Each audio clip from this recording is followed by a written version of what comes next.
Jako studentům Královéhradeckého gymnázia jim vadilo, jak se učí matematika. Rozhodli se to změnit.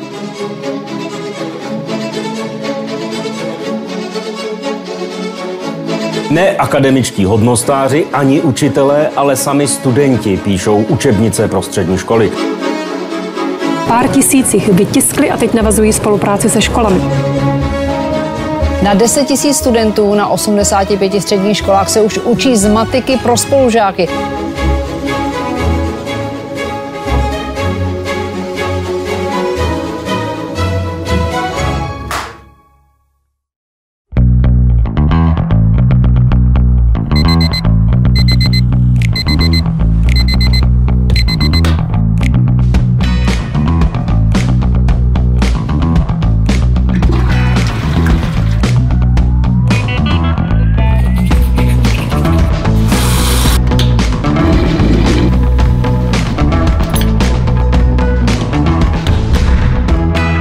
No, tak to jsem já.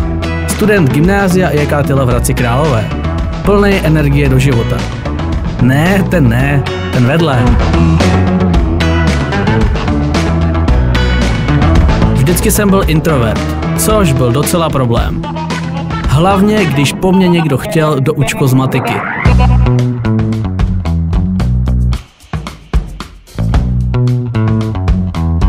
Proto jsem začal psát vlastní výpisky, které jim řekly vše za mě. Věřte či ne, mí spolužáci díky nim dokázali pochopit matiku a dokonce začali mít i lepší známky. Ale pořád jsme se museli ve škole šrotit podle starých učebnic, který stejně nikdo nepoužíval, protože byly hrozně napsaný.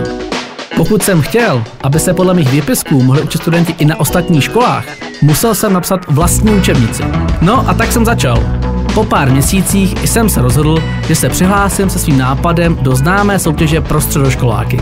Účelem bylo vybrat nejlepší projekty, které mají šanci na úspěch v reálném světě.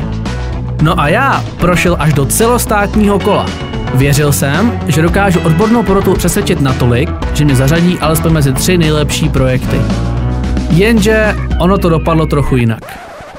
Děkujeme vám za prezentaci vaší rádoby učebnice, protože hned na začátek musím říct, že chybí struktura, přesné definice a vůbec celková didaktická část má značné nedostatky. Upřímně řečeno, je velmi nepravděpodobné, že byste byl vůbec schopen sepsat řadu učebnic pro žáky středních škol. Vždyť jste jenom student, který nemá ucelené pedagogické vzdělání. Je mi to líto, ale celkově je tedy 5. místo, pane Liško. To nebyly moc dobré zprávy. V ten moment jsem to mohl buď celý zabalit, nebo jim ukázat, že moje myšlenka má šanci uspět. Naštěstí jsem to ale nezabalil. Společně s mým týmem jsme dokončili kompletní řadu učebnic matiky pro střední školy, které napsali sami studenti. Dneska se podle našich učebnic učí na více jak 130 středních školách v Česku i na Slovensku. A díky nám už 21 000 studentů chápe, k čemu ta matika vlastně je. Věřím, že každý z vás má skvělé nápady.